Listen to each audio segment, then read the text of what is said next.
अस्सलाम वालेकुम, मैं हूँ साइमा माजिद और आप देख रहे हैं वुमेन एक्सपर्टीज़ यूट्यूब चैनल। तो आज मेरा खाना बनाने को बिल्कुल भी दिल नहीं कर रहा था, तो बहुत ही हल्का फुल्का खाने को दिल कर रहा था। जैसे ही गर्मियाँ स्टार्ट हुई हैं तो ये सब लोगों के साथ प्रॉब्लम आती है कि ज़्यादा खाने को दिल नहीं करता। तो आज मैंने जल्दी से फिर ये चीज़ें बनाई हैं, तो आप देखें। सबसे पहले मैंने क्या किया, एक पतीले में 2 चम्मच जो है ऑयल ले लिया है। उसके अंदर एक बहुत स्मॉल सा प्याज चॉप करके वो डाल दिया है और उसको हल्का सा सौते किया है। और साथ में अब इसमें डाल रही हूँ 1/2 टीस्पून ज़ीरा, चंद लौंग और काली मिर्चें। इसके अलावा चंद कड़ी पत्ते डाले हैं और उनको भून लिया है। जब ये थोड़ा सा कड़कड़ा लें तो उसके बाद इसमें डाल रही हूँ 1.5 गिलास यखनी के, जो कि ऑलरेडी मेरे पास बनी हुई थी। तो इसलिए काम इजी हो गया। अगर आप भी जब भी यखनी बनाएं तो कुछ उसको सेव कर लें तो बहुत इजी हो जाता है बर वक्त काम करने में। अच्छा, आलू और ये कुछ हरी मिर्चें भी थी, वो मैं डालना भूल गई, तो इस स्टेज पे भी डाल सकते हैं जैसे कि मैंने डाला है।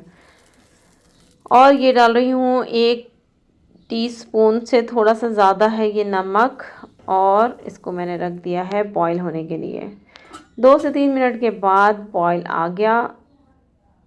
तो बॉईल आने के बाद अब इसमें मैं डाल रही हूँ 1 गिलास चावल। तो पानी का और चावल का रेशो क्या है, 1 गिलास चावल होंगे तो उसमें 1.5 गुना जो है ना पानी जाएगा, यानी 1 गिलास और उसके बाद आधा गिलास और।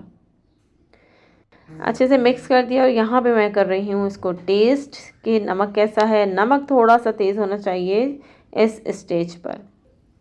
तो ये ओके हो गया और अब मैं इसको ढक रही हूँ और फुल आग होगी इसके नीचे, क्योंकि अभी हमें इसे दम पे देना है, लेकिन पहले फुल आग।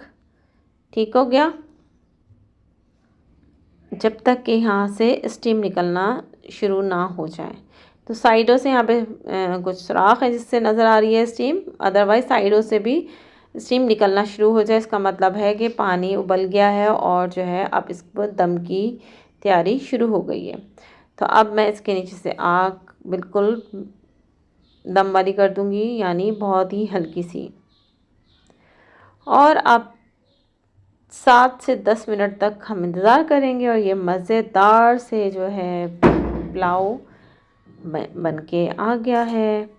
तो ये मज़ेदार सा पुलाव रेडी हो गया है। बहुत ही मज़ेदार खुशबू आ रही है। अगर आप यहाँ पे होते तो आपको ज़रूर पता लगता कि कितनी मज़ेदार सी झटपट सी तैयार होने वाली ये रेसिपी बन गई और ये पुलाव तैयार है। आप ज़रूर इसको आजमाइएगा और मुझे ज़रूर बताइएगा कि आपको ये रेसिपी कैसी लगी।